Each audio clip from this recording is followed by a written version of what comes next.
अल्लाह दे नाम ते बाबा सदर बुश नूं जानदा जी नहीं मैं तो मंगता बंदा मैं तो कहने नहीं जानता जी कदी मुल्की हालात ही नजर रखी कर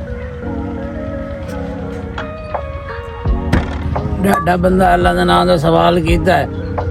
तादा मुल्की हालात ते नजर रखी करो मर्दी है दी जी मंगते दा कोई जोर होंदा